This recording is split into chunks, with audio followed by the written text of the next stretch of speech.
তারিখের আগে অনেকে সিগারেট খেতে পারতো না, অনেকে 50 টাকা দিয়ে বা 20 টাকা দিয়ে রিক্সা ভাড়া ছিল না, তারা আজকে প্যারাডো প্লাগ বাই গাড়ি নিয়ে প্রধান উপদেষ্টার কার্যালয়ে গিয়েছে। আমি দেখছি প্যারাডো গাড়ি নিয়ে প্রধান উপদেষ্টার কার্যালয়ে যায়।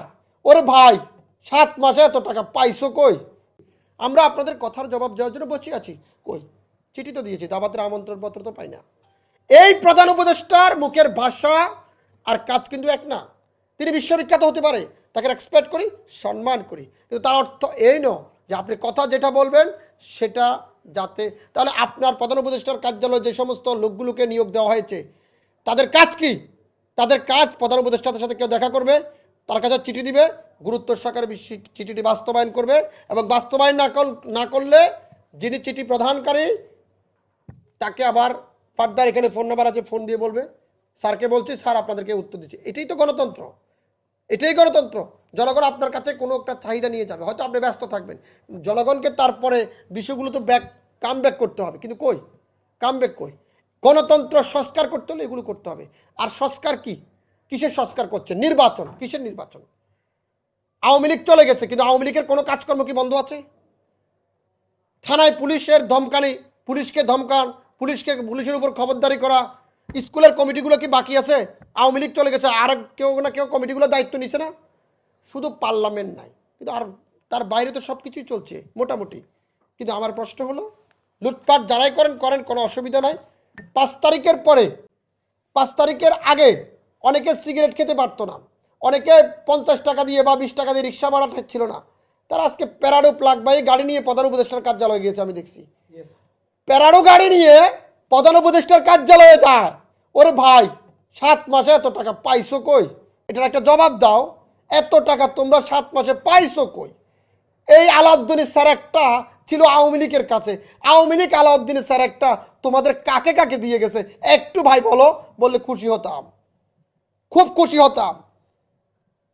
প্রধান উপদেষ্টা এবং তার প্রেস সচিব শফিকুল আলম এবং তার আরেক উপদেষ্টা মাহফুজুল আলম, আমি আদিলুর রহমানকে কালকে থেকে পরশু থেকে এ পর্যন্ত নাহলে 50 বার ফোন দিয়েছি, মেসেজ করেছি, বিভিন্ন ধরনের ভিডিও ফুটেজ দিয়েছি, কোনো উত্তর নাই। মাহফুজুল আলমকে মনে 100 বার ফোন দিয়েছি, কোনো রেসপন্স। ফোনগুলো কেন ব্যবহার করেন?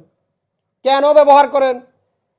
এতদিন গণতন্ত্রের জন্য আন্দোলন করছেন, কোটার জন্য আন্দোলন করছেন, বৈষম্য বৈষম্য বৈষম্য, আর আপনাদেরকে যখন চেয়ার দেওয়া হলো, দায়িত্ব দেওয়া হলো, তো বৈষম্যটা আপনাদের কোথায় গেল? এখন এখন বৈষম্য কই? এই দেশটা লাশের উপর রাজনীতি করে ক্ষমতায় দখল করার দেশ। এই দেশে যা কিছু বলেন সবই মিথ্যা। আমাদের রাজনীতিবিদদের ভাষা, রাজনীতিবিদদের মুখের ভাষা যা হয় সবই মিথ্যা, কারণ প্রতিশ্রুতির সাথে কাজের কোনো মিল নাই। চেয়ার পেয়ে গেলে সব কিছু ভুলে যায়, সব কিছু ভুলে যায়, কিন্তু কাজে গণতন্ত্র পুনরুদ্ধার করতে হলে আমাদেরকে সংস্কার করতে হবে। আর এই সংস্কার কারা করবে? যারা মূল ধারার রাজনীতিবিদ, যারা রাজনৈতিক কর্মী, সামাজিক কর্মী, সুশীল, জেনুয়েল বুকদিকে। আজকে 28 অক্টোবরের পরে বাংলাদেশের রাজনীতিতে এত রাজনৈতিক দল তো আমরা চোখে দেখি নাই।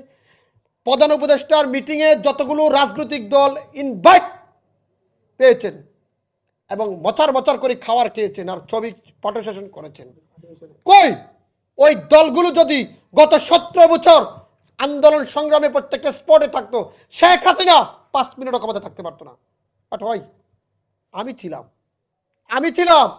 আমি সর্বোচ্চ আন্দোলন সংগ্রামে, আমি এই যে সমমনা জোটের কয়জন লোক হচ্ছে 9 জন, দল হচ্ছে 11টা, বুঝতে পারো? আর এটা হচ্ছে জনতার অধিকার সমমনা জোট, এই যে সমাজের প্রেস রিলিজ, এই যে প্রেস রিলিজ।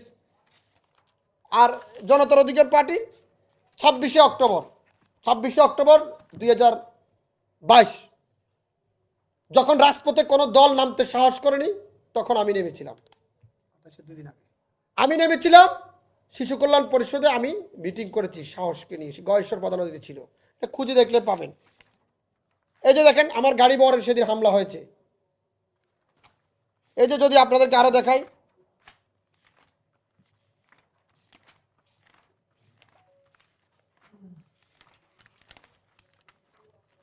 এই যে দেখেন আন্দোলন সংগ্রামের ছবি দেখাচ্ছি আপনাদেরকে। এই যে সমমনা জোটের ব্যানারের ছবি, এই যে গণমিছিলের ছবি, এই যে আমার উপর হামলা,